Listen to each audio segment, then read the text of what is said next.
আঁতৰিব খোজাজনে মাত্ৰ এটাৰ অজুহাত বিচাৰি ল'ব আঁতৰিবলৈ, কিন্তু কাষত থাকিব খোজাজনে মৃত্যুৰ সময়লৈকে কাষত ৰ'ব। তুমি মোতকৈ ভাল পাবাৰ এই কথা কোৱা ছোৱালীবোৰে তেতিয়া কয় যেতিয়াৰ তোমাতকৈ ভাল কাৰোবাক তাই বিচাৰি পায়। যিজনে আপোনাৰ বাবে কান্দিছে তেওঁৰ পৰা কেতিয়া আঁতৰি নাযাবা, কিন্তু ভাগ্য ফলত পোৱা যায় এনেকুৱা কাৰোবাক।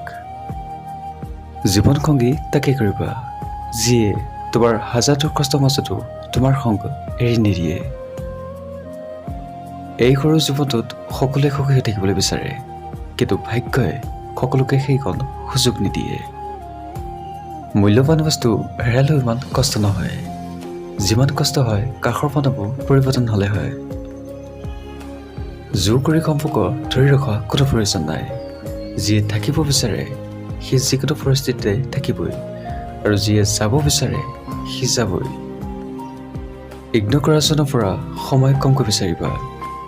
অকলে থকাৰ অভ্যাস হৈ গ'লে কষ্টবোৰ কমি যাব। আজি যাক তুমি নিজতকৈ বেছি ভাল পাইছা, কেতিয়াবা সেইজনে তোমাৰ ক্ষততকৈ বেছি আঘাত কৰিব।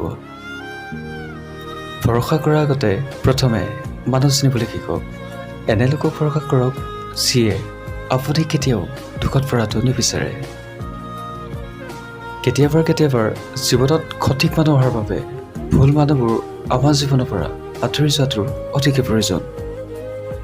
যেতিয়া তুমি কোনো কাৰণ নোহোৱাকৈ সুখী অনুভৱ কৰা, তেতিয়া বিশ্বাস কৰিবা যে কোনোবাই তোমাৰ সুখৰ কাৰণে প্ৰাৰ্থনা কৰিছে।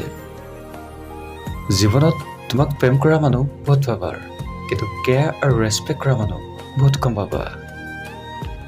জীৱনত যি পাইছা তাক নেহেৰাবা, যি হেৰাই গৈছে তাক বিচাৰি হাবাথুৰি নাখাবা, আৰু যি পোৱা নাই সেয়া তোমাৰ ভাগ্যত নাছিল বুলি ভাবিয়ে জীৱনটো আগবঢ়াই নিয়াৰ।